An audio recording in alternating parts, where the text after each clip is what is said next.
It is the summer of 1945. The world has been burning for 6 years. Across the vast Pacific Ocean, the greatest naval war in human history rages on, with no end in sight. Warships explode, planes fall from the sky, thousands of men die every single week. But unlike Europe, where Germany has finally surrendered, the Pacific War shows no sign of stopping. In May 1945, Allied forces marched through the ruins of Berlin. Hitler is dead. The Nazi regime has collapsed. Europe at last is free. But across the world in the East, a very different war continues. Japan has been fighting since 1937, 8 years of total war. Their empire stretched across Asia, from China to the Philippines. And now, cornered, blockaded, bombed from above, they still refuse to stop. Japan's military machine had been built on one code above all others: Bushido, the way of the warrior, death before dishonor. Surrender was not failure. Surrender was the ultimate sin. Japanese soldiers had proven this again and again. On island after island, Guadalcanal, Iwo Jima, Tarawa, they fought to the last man, choosing death over capture every single time. In Washington, American generals stared at maps and asked the same impossible question: how do you end a war against an enemy who will not, who cannot, surrender? The answer, they feared, was an invasion. A full land invasion of the Japanese home islands. Operation Downfall. The largest amphibious assault in the history of warfare. Someone had to find another way. And deep in the New Mexico desert, a group of the greatest scientific minds in human history believed they already had. Before we can understand the bomb, we have to understand what came before it, because the decision to use it cannot be separated from the staggering human cost of the war that preceded it. On island after island across the Pacific, American soldiers had stormed fortified beaches under withering fire. The Japanese defenders fought from bunkers, tunnels, and caves, and almost never surrendered. For them, there was simply no other option. By early 1945, Operation Downfall was already being drafted. Phase 1, an invasion of Kyushu in November 1945. Phase 2, a drive toward Tokyo the following March. The plan required over 1 million American troops on Japanese soil. The casualty projections were catastrophic. Secretary of War Henry Stimson estimated American dead at between 250,000 and 1 million. Japanese civilian and military deaths were expected to reach several million more. The Japanese government had already begun preparing its people for the invasion.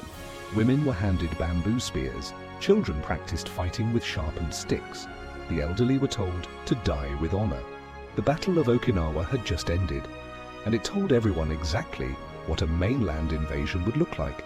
In 82 days, over 12,000 Americans died, 110,000 Japanese soldiers perished, and more than 100,000 Okinawan civilians were killed.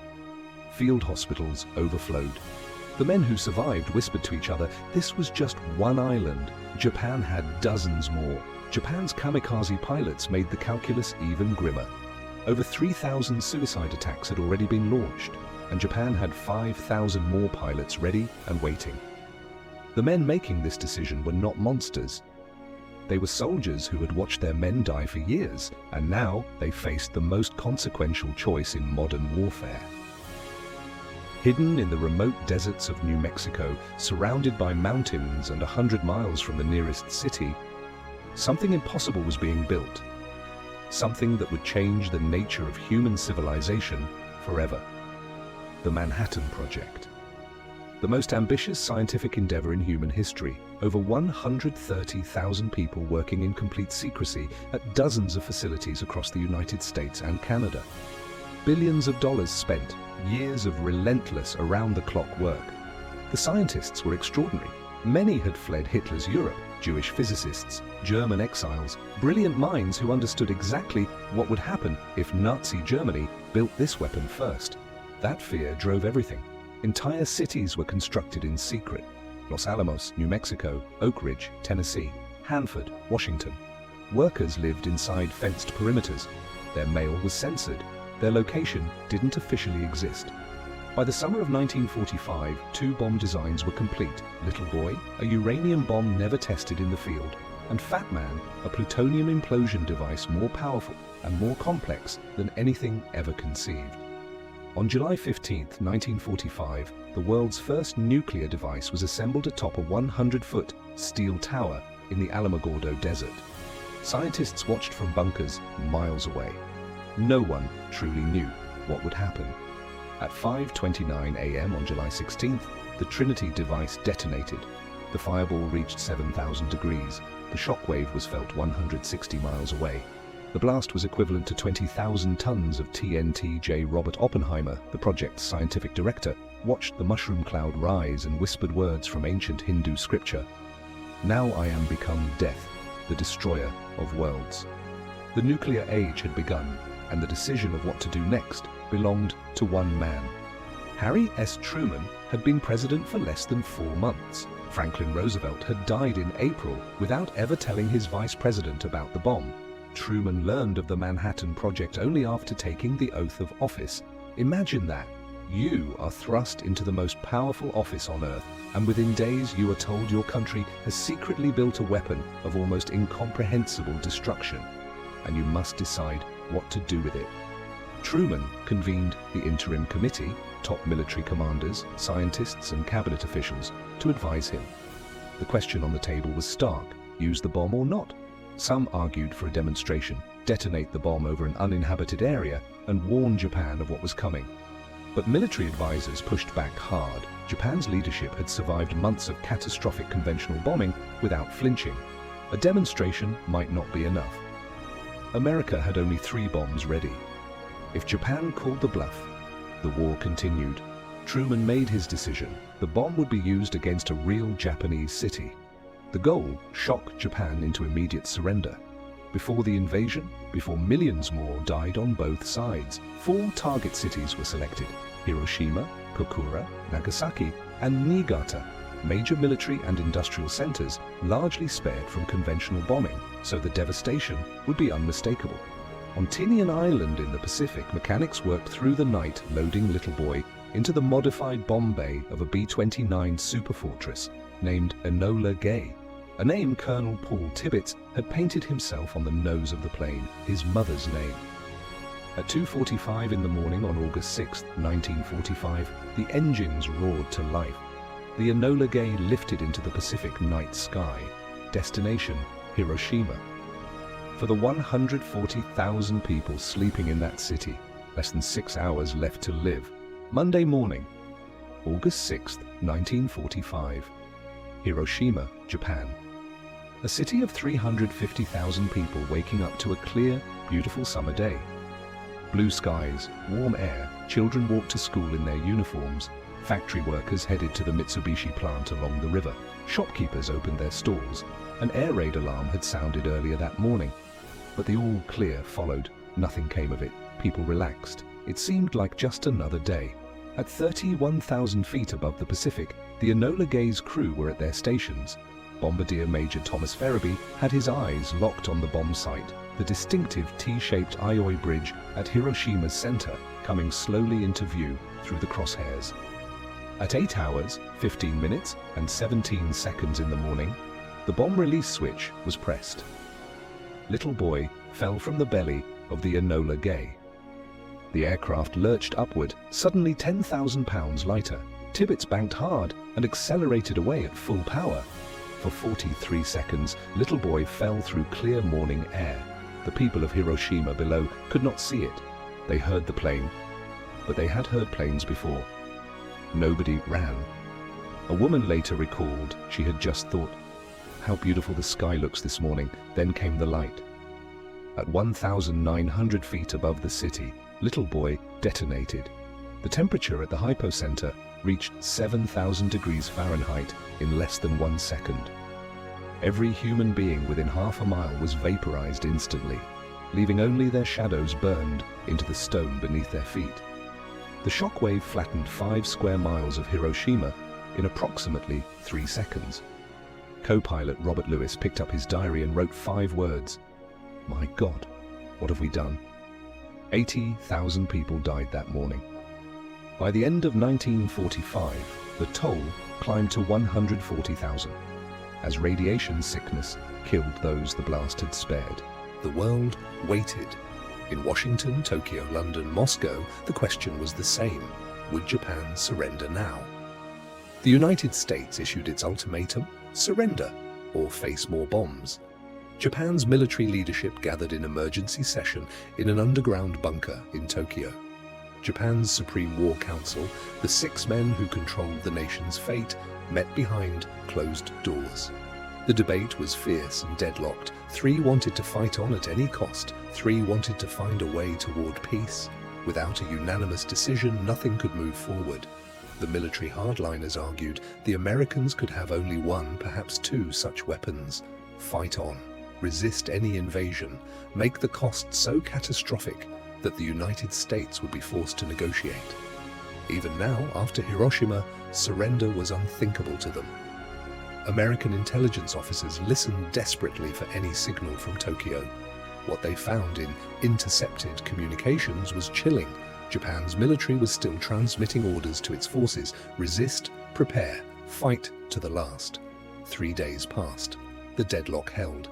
And then, on August 8th, catastrophe descended from a completely different direction. The Soviet Union declared war on Japan. Stalin sent over 1 million troops pouring into Japanese-held Manchuria. Japan was now fighting on 3 fronts simultaneously. Its elite Kwantung army in Manchuria was overwhelmed within hours. An empire built over decades was crumbling in days, simultaneously from the air above and from the ground in the north. In Washington, Truman's team waited. Every day without surrender was another day of death. The decision was made: authorize the second bomb. Fat Man was armed. The B-29 Boxcar was fueled. Primary target, Kokura. Secondary target, if Kokura was clouded over, Nagasaki. Nagasaki. A port city of 250,000 people nestled in a deep valley between steep green hills on Japan's southwestern coast. A city with deep Christian roots, one of Japan's oldest and largest Catholic communities, lived in the Urakami district, in the shadow of the great Urakami Cathedral. On the morning of August 9th, the Boxcar headed north toward Kokura. But when the aircraft arrived, heavy cloud cover completely obscured the city. After 3 failed bomb run attempts, the crew made the call: divert to Nagasaki. Nagasaki was also partially clouded. Fuel was critically low. The crew had one single chance. Bombardier Kermit Bayhan searched through his bomb sight for any break in the overcast. Then a gap opened. The Urakami Valley appeared below, lock on target. Below, in Nagasaki, workers were heading to the Mitsubishi factory on an ordinary Thursday morning. An air raid alert had sounded, and then the all clear followed. People stepped out of shelters and resumed their walks to work. They did not know the plane above them was still circling. They could not know it was already too late. At 11:02 in the morning, Fat Man detonated 1,650 feet above the Urakami Valley. The explosion was more powerful than Hiroshima, equivalent to 22,000 tons of TNT. The fireball reached temperatures hotter than the surface of the sun. The Urakami Cathedral, the largest Catholic church in East Asia, was reduced to rubble in an instant. On the ground, concrete building frames stood like bare skeletons with no walls. Shadows of vaporized human beings were burned permanently into stone steps. Survivors walked in circles through the ruins, unable to recognize streets they had walked every day of their lives. 40,000 people died instantly. By year's end, 80,000 were dead. 2 bombs, 2 cities, over 200,000 dead. And still, Tokyo's Supreme War Council sat deadlocked. On the night of August 9th, the same day as Nagasaki, Emperor Hirohito did something no Japanese emperor had done in modern history. He convened an emergency midnight session of the Supreme War Council in his imperial bunker, and he spoke directly, clearly, and for the first time as a decision-maker rather than a figurehead. He told his council, Japan must end the war. The hardliners were stunned into silence. By tradition, the emperor did not give orders in matters of war, but tradition, Hirohito had decided, could no longer be the reason millions more people died. On August 15th, 1945, a recording of the Emperor's voice was broadcast on Japanese radio for the very first time in history. Across Japan, people knelt in the streets, in their homes, in fields and factories to listen. Many had never heard his voice before. They wept before they even fully understood what he was saying. Japanese soldiers at remote outposts across Asia heard the broadcast and could not believe it. Many wept openly. Some senior officers committed ritual suicide rather than face dishonor. But the Emperor had spoken, and his word was final. In the hours before the broadcast, hardline military officers had stormed the Imperial Palace to destroy the recording before it could reach the people. They failed. The Emperor's voice went out over the airwaves. On American military bases across the Pacific, the news broke like a dam. Soldiers who had spent years fighting, bleeding, watching their friends die, collapsed with relief. September 2nd, 1945, Tokyo Bay. Aboard the USS Missouri, Japanese Foreign Minister Mamoru Shigemitsu signed the surrender documents. General Douglas MacArthur signed for the Allied powers. The ceremony lasted 23 minutes. A pen moved across paper. Ink dried on a page.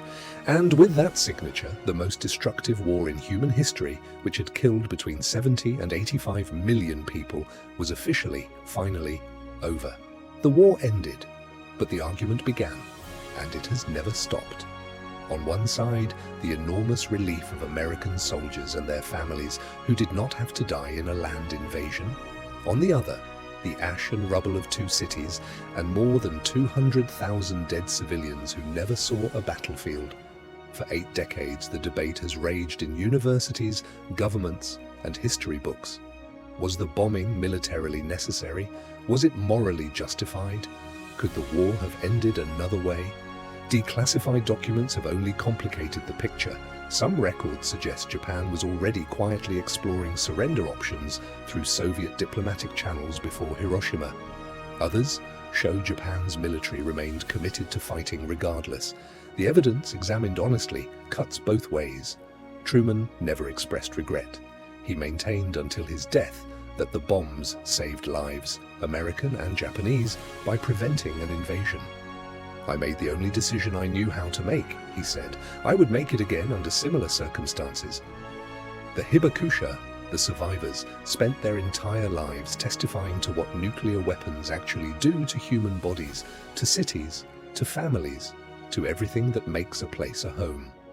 Critics have argued that Japan's navy was already destroyed, its air force grounded, its cities burning from months of conventional bombing, and that the Soviet entry into the war on August 8th may have been the true turning point that broke Japan's resolve, not the atomic bombs. Some Manhattan Project scientists became the bomb's most passionate opponents almost immediately. They founded the Bulletin of the Atomic Scientists. They warned the world because they understood, better than anyone, exactly what they had created. Today, the Hiroshima Peace Memorial, the A-bomb dome, stands exactly as the bomb left it, deliberately preserved. A skeleton of iron and concrete at the center of a rebuilt and living city, proof of what happened, and a permanent warning about what must never happen again. The Cold War that followed World War II was shaped entirely by the existence of nuclear weapons. The United States and the Soviet Union locked into a decades-long arms race, each building more bombs, more missiles, more submarines capable of destroying civilization from beneath the ocean. The world Hiroshima created.